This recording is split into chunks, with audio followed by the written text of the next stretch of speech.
Ayan mga idol, share ko rin sa inyo kung paano ba ako kumita ng 2.5. Bali, ano ba yung diskarte ko, paano ko naabot yung 2.5 per day. Although 2 days pa lang naman ako nakaka 2.5, yung pag full time ko ng Sabado talaga na pinaabot ko ng 12 hours. Ito idol, babanggitin natin yung mga tips kung ano yung mga ginagawa ko nang sa ganun ay kumita din ng 2.5 yung iba nating kasamahan.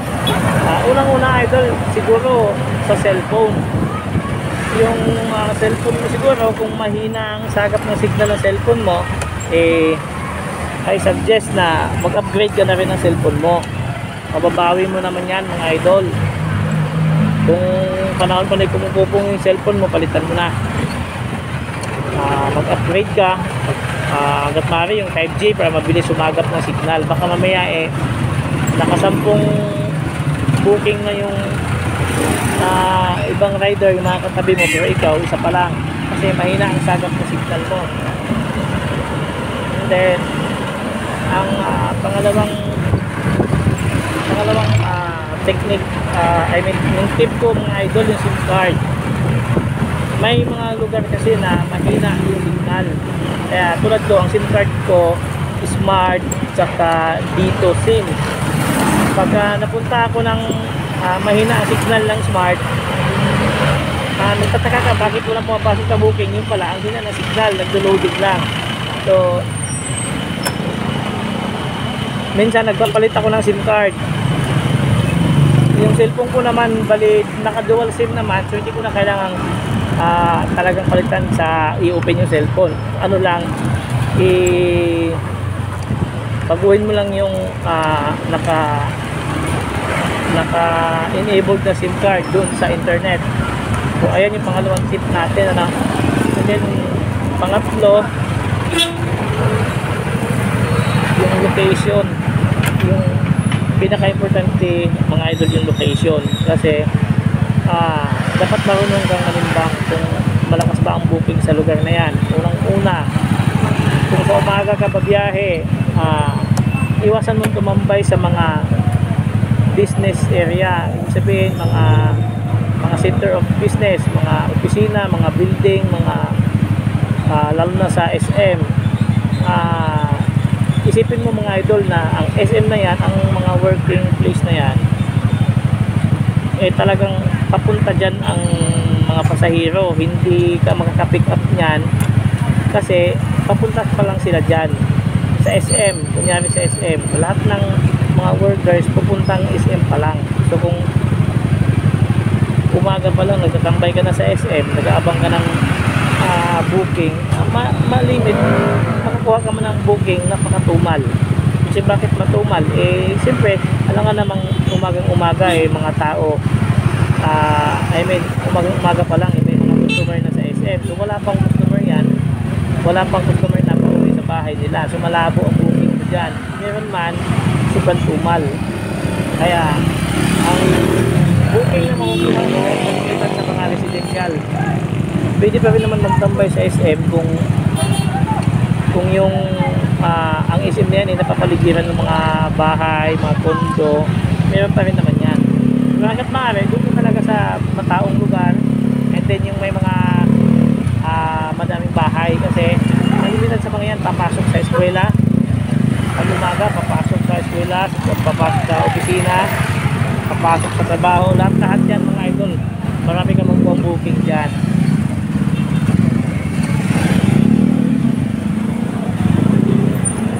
Then mga idol, yung next ko na tip, kung sa tingin mo talagang mahina ang booking sa kinatatayuan mo, nagkailang reset ka na, ganun pa rin, medyo matumal talaga ang booking, lumipat ka ng pwesto. Okay, ang ginagawa ko every 10 to 15 minutes, pag wala talagang pumapasok, lipat mo ng pwesto. Maaari nga nasa possible din yung signal. And then pagka halimbawa nasa uwian ka na o mga 5 na, pwede ka na magtambay sa business area, mga center of business, pwede ka na magtambay dyan kasi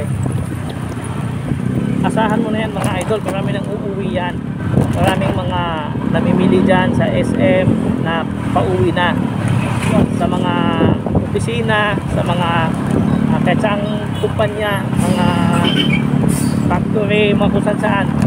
Alam natin na talagang pauwi na yung marami nang uuwi ng empleyado niyan, so pwede ka na magtambay dyan. Gawa ko sa MOA, minsan sa SM MOA, nagtatambay ako dyan ng mga bandang hapon. Ayan, hindi ka masisiro dyan kahit paikot-ikot ka lang dyan mga idol, kasi alam mong uwian yan. Kahit huwag kang lumayo, ikot-ikot ka lang. Kahit may sandaan lang ang booking mo, or wala pang sandaan, ikot-ikot ka lang dyan kasi hindi nauubusan ng booking yan. Pagkababa mo ko lang sa unang pasahero, asahan mo na may kasunod na kagad yan. And then ayun mga idol, yun lang naman ang ginawa ko sa dalawang araw na biyahe ko na Saturday. Ay nakuha ko talaga yung 2.5, kaso 12 hours na lang yun, so parang nag-extend ka lang ng 4 na oras. So ayun mga idol, malaking bagay talaga. At yun, na-confirm ko talaga na gusto pala talaga na kaya ang 2.5. Paano pa kung mas sumubra ka sa 12 hours. Yung ako naman, hindi ko na isasagad. Minsan nga, hindi ko pinapaabot ng 12 hours. Bali, kaya ko lang naman kinuha yung 12 hours kasi ito nga, binablog ko, tinatry ko talaga kung gaano ba talaga totoo. Pero nung napatunayan ko na nga, ang kalimitang biyahe ko na lang talaga is 3 to 4 hours lang. Yun na lang ang biyahe ko, makaka 1,000 ako, nauwi na ako sa bahay, papahinga na ako. So malinis ko nun mga 700 na. So ayun mga idol, isa pa, ang tip ko, tulad ng lagi ko sinasabi sa mga video ko na huwag makipag-away sa customer.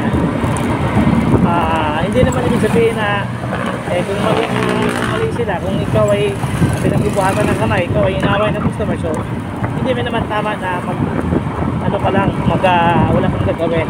Yung ibig ko sabihin, kung mga usaping bayad, kung kulang sila sa bayad, hindi naman kailangan awayin. Kuha naman sa mag-uusap yan.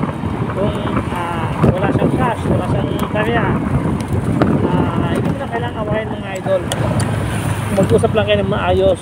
Maaari naman niyang bayaran yun sa ibang araw. Maaari naman siyang magbayad sa'yo. Or kung hindi niya maalala, tawagan mo. Hindi mo lang tawagan, i-remind mo lang. Kasi yung mga customer na yan, meron namang mga pera yan pagka nag-book. Minsan makakalimutan nila na wala pala siyang barya.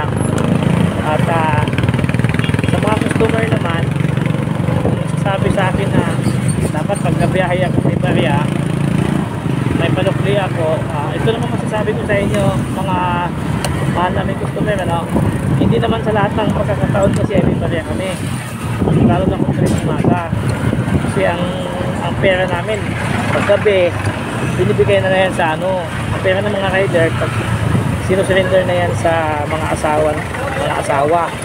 So ngayon, magtitira lang kami ng mga 200 to 300.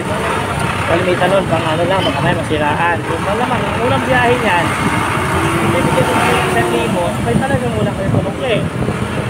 Pero kung mga 500 lang ibigay niyo, maaaring masublihan ko kayo. Tulad ng case ko na 1,000. Kaya pera ko 400 lang. Kulang yung supli dito.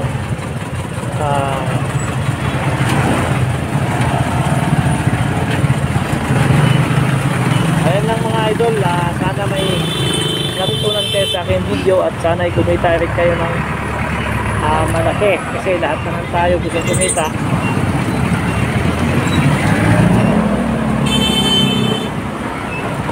Naway lahat tayo umangat sa buhay, kumita ng maayos, magbibigay ng magandang kita sa ating pamilya, mabuhay tayong mga riders, mga idol, at siyempre mabuhay din yung mga pasahero kasi dahil sa kanila kumikita tayo.